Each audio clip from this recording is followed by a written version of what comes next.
We got our green card in September 2021, and the journey has been full of ups and downs. A lot of you have asked us about this journey, some of you know about this journey, and many of you who are new probably are hearing it for the first time. But today, our aim with sharing our story is that you end up learning every single thing that we've figured out about the complex American immigration system. And this journey is full of visa transfers, denials, RFEs, and everything in between. So you will have a lot of learnings, hopefully, if you are going through your green card journey as well. So this story will be divided into 3 chapters. The first chapter is going to be the opportunity knocks. The second chapter will be crash and burn. And the third chapter is It's Okay Yaar. So let's begin. Hi everyone, I am Priya from It's Okay Yaar and welcome back to our channel. And if you're new today, It's Okay Yaar is a content platform for South Asian immigrants and we aim to educate, entertain and empower them. I moved to the US on January 1st, 2017 in Chicago. However, the journey was full of ups and downs because I had navigated an L1 blanket rejection and 2 L1A individual RFEs before I got the process. So to back us up a little bit, this is what happened. I was working for Google in India in the Hyderabad office. I had the opportunity to visit US in December 2015 and I visited New York, Chicago and San Francisco. During my visit, I really enjoyed the experience, but I was more of the person who was like, I love visiting, but I still like my life in India. So I had no such plans of moving to the US or being here or anything like that. Once I was back in India, I had an opportunity with one of the teams that I was working who had an open role, and the kind of person I was at that time was always open to a new adventure. So I was like, yeah, you know what? I will move to the US for a couple of years. It's going to look great on my resume. I'm already dating Darshan, so we are looking to get married. So, 2 years is not a big deal, and once I'll be back, life will be good. However, little did I know about the crazy US immigration system. My company lawyers told me that there was an L1A blanket process I had to go through, which was pretty simple. I go to Chennai, give my interview, and I'll probably get the visa. I went to Chennai and I appeared for the interview in August 2016, and the interview didn't even last for a minute and I got immediately rejected. I was quite dejected, not knowing why this happened to me because I was very prepared. I had all the documentations, I had gone through the questions, but I didn't get it. The lawyers reviewed everything and they came back saying that given the profile that I was moving to in the US, I could be eligible for L1A individual and they wanted to explore that route. So we went through the L1A individual, but the first one came back with an RFE. I was again taken aback thinking that this is a really long process from what I had imagined, but the lawyers felt confident about the RFE as it was more about justifying the managerial position as I was coming here on an L1A visa. They were able to navigate that, but surprisingly, I got another RFE on that, but the lawyers were like, it was a pretty simple one and they needed some information about my passport or something like that, and I got that fairly quickly. So December 3rd, 2016 is when my L1A individual gets approved, but it gets approved for 2 years, which is till December 2018, and it was perfect for me because my plan was to be here for 2 years, get a good upgrade on my profile and then come back to India. So I didn't think about it too much, and January 1st, 2017 is when I landed in Chicago. Now I've spoken a lot about L1A blanket, L1A individual, RFE, L1A-B. If you want to know about all of that, there is a video on L1 that we have created. We will link it. You can check that out. Like I said, I had no plans of staying long term, so I wasn't thinking about green card or anything of that sort. So I was just moving on with my life, and there was a lot of cultural nuances I was navigating at work, just the seasonal depression as they call it. All of it was too much for me, so I wasn't liking it as much in the first 6 months. So I was even getting more sure that I will be moving back. Again, Darshan was working a very good job at Sony Pictures, the role of his dream. So of course, there were no intentions of us trying to move to the US or anything like that. After I spent 6-7 months in the US and around October, November, I had actually started feeling a little more settled in the US. My world had opened and I was kind of thinking it might not be the worst idea if Darshan could come here and we could kind of explore things together. Again, I was a young person who was go through more adventures. So that was my thing, but we didn't think too much of it. Anyway, I went to India in December. Our families met. We came up with the date that, December 2018, we'll get married, etc. Now I come back here on January 2018 and I was trying to figure out the process. At that time, I had gotten a promotion in the company and I was really starting to enjoy working in the US. I was learning a lot and I was growing a lot as a person. I was much more confident. So I floated this idea to Darshan that, would you be interested in moving to the US after we get married for a couple of years and then we can always move back. And surprisingly at that point when I floated this idea to Darshan, he wasn't very opposed to it. And he was like, sure, like let's give it a shot if you are liking it. And then if we hate it, we can come back. But we didn't know anything about what it means around Darshan working in the US. I thought it would be a pretty easy process considering he's working a great job in India. And then, he will like either transfer over or find something. However, as I was researching through the process, I realized that he will have to apply for an L2 EAD to start working. And at that time, there were some delays with EAD any which way. So we were like, okay, 3 to 6 months and he should still be fine, but he didn't need anything extra. In the meantime, a lot of my colleagues who were from different parts of the world were exploring a green card process. They started saying that on an L1A visa, you can get a green card fairly easily. I was not too interested in the green card because,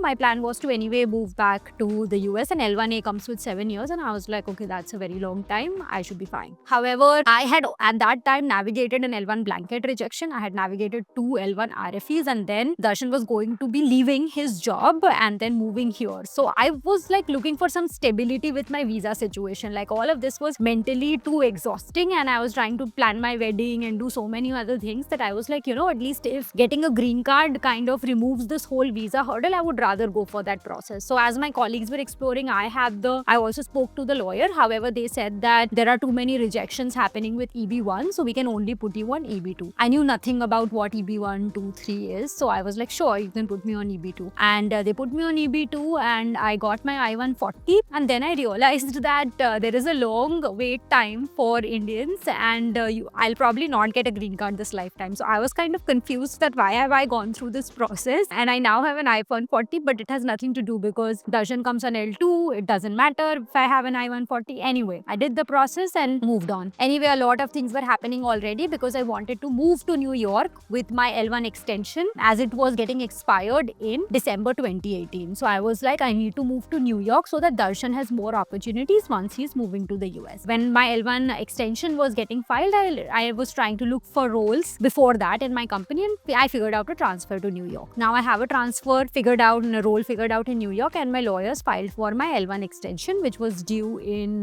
December 2018, and it was filed sometime around August. However, I got another RFE in October. So now I was really taken aback that I'm trying to get Darshan to move, and he now I have another RFE. Like my life was kind of like always navigating RFEs, not knowing whether I'll be here or whether I'll get rejected. So it was getting a little too much. Like this one really was difficult because I got my RFE in October 2018 and we were supposed to get married in December 2018, and Darshan was supposed to move in January. And I was like, what if something goes wrong while I'm traveling to India or anything like that? So I was like too much stress, and that's when I was like, okay, I need to figure out this green card thing so that there is some stability even if we want to be here for 2 years. Anyway, the RFE on L1 was more about my move to New York, and because I had gotten promoted, the lawyers were able to justify the position and I was fine. I got an approval for till 2020. So finally everything came together. My L1A was approved. We got married. Darshan moved here in January 2019 and we were kind of good and happy. What I missed telling you is that, of course, as everyone else was going through an H1B lottery process, I had also applied for an H1B lottery in 2018. Again, I had like no idea why I was doing this stuff because my colleagues were doing it and I thought, okay, I should also be doing it. I just had applied and I never got my lottery in 2018. Come 2019 January, after Darshan had moved, the lawyers were again like, should we put you through the lottery? And I was like, sure, if you are doing that, I am happily going to be open to that process. And they put my name in H1B lottery. However, I was,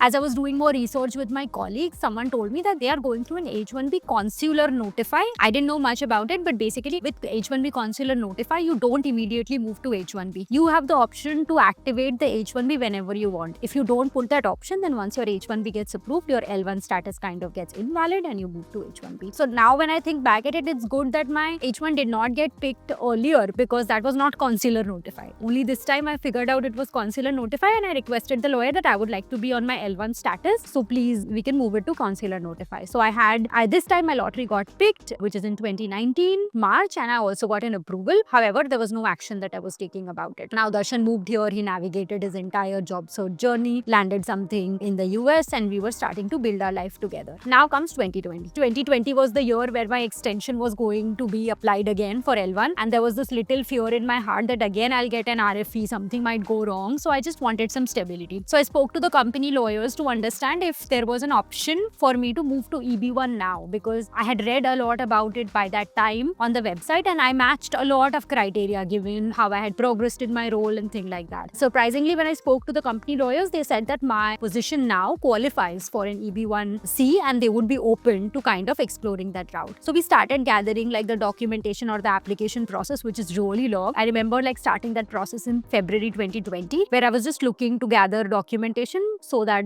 we can file an application. Our extension was due, I think, in August 2020. So we applied for our extension. Now COVID had come in in March, so we were all navigating that. However, since my lawyers had told me that my profile qualified for EB1C, I was like kind of not too worried about this L1 extension, thinking that, I have a better profile, so I'll probably get extended. Much to my surprise, in July 2020, I immediately got a denial. There was no RFE this time, nothing. It was a straight denial. My whole world like came falling apart because you're on an L1 visa, so I cannot do anything. Most of the borders were closed, so I couldn't just transfer over or go somewhere else. Google was going to give me like 30 days to figure out what I wanted to do. Otherwise, I lose my job at Google. Darshan, of course, cannot work after this extension. So I was like really out of options. At that time, we were looking to understand the entire system, and we were talking to a lot of people who were like moving back to India because of similar situation. I now remembered that I had this H1B, and I was kind of thinking, what if I can move to H1B? In a normal world without the pandemic, I could have gone to Canada, India, wherever, gotten my stamp on H1B, come back. And because I had an EB2 I-140 for green card that I had started, Darshan would probably get H4 EAD. So we were like, that would be an option. But because the borders were closed, we didn't know what to do. Now H1B consular notify can be activated, but there were just so many delays in 2020 that a lot of it was dependent on certain timelines. So for us, timelines were, I needed to get like at least my H1B receipt come before September 1st, 2020 for me to not lose my job at Google. So we applied for my change of status in August, and thankfully before September 1st, I got that receipt. So I was able to stay in the US. However, for Darshan, it was really tricky because the EAD timelines were more than 6 to 7 months at that time. So he had to stop working September 1st, 2020 till we could figure out his EAD application. Now, again, the kind of person that we are, we would not give up very easily. So we started figuring out how to expedite the H4 EAD given the biometrics, everything. We spoke to congressmen, we did like everything, and Darshan actually got his EAD in 2 months, basically with the biometric. I have a whole video on how we have expedited, so we can link it and you can watch it. As we were going through this process, we had navigated way too much about the US immigration system. We learned about what different visa categories were, what our options were, etc. However, life was starting to come together. I was now on an H1B visa after changing my status. Darshan was on H4 EAD, and this is all happening in 2020. So say September, October 2020, we were kind of figuring out our life. Darshan finally got his H4 EAD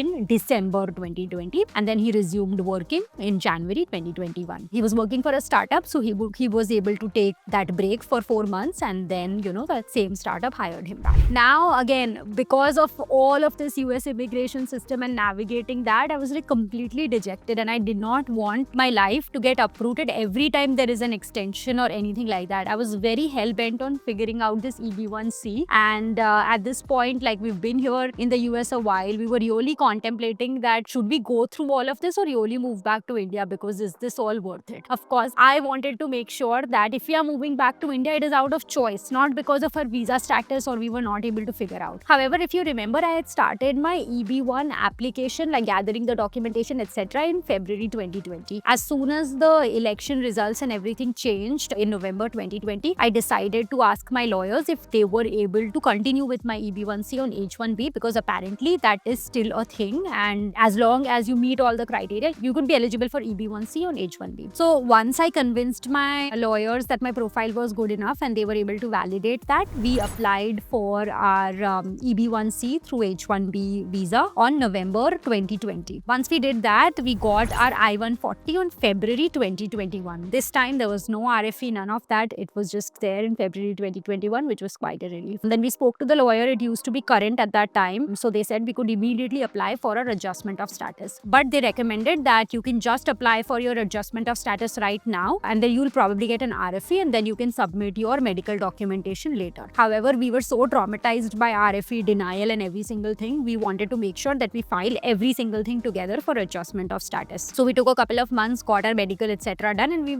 submitted our adjustment of status in April 2021. We were called for biometrics in June 2021, and the lawyers had told us that after your biometrics, you will probably receive an advance parole, and then you'll be called for an interview, and then you will get your green card. To our surprise, in September 2021, there was a green card in our mailbox, and we were completely shocked. And I think that year, a lot of green cards were getting wasted, so they ended up expediting and gave a green cards to a lot of people. So finally, we got our green card in September 2021, and that's what this whole journey has been about. It was never about we want to be here or we want to move back. It was always about having a choice, like we should be able to move back to the India when we want, not because of our visa status. In this entire process, we had learned so much about the US immigration system, navigating different types, etc. And given both Darshan and I come from heavy marketing backgrounds, we wanted to start sharing all of this information with you all so that you can learn from this process. We learned so much about H4 EAD and how people are not able to work for so many years, and Darshan went through it. So that's how we started at Yaar, started sharing content to provide a lighter take on life of people who come here on visas. Yes, while they're navigating the complex immigration system, eventually it all works out, which is why the name of our page is It's Okay Yaar, because that is the philosophy we live with. So, if things aren't going your way, remember it's okay Yaar, because they will eventually turn around. With that, we hope you learned a ton about the immigration system, our green card journey, and if you have questions, please leave them in comments and we'll try to answer. Until next time, have a wonderful day.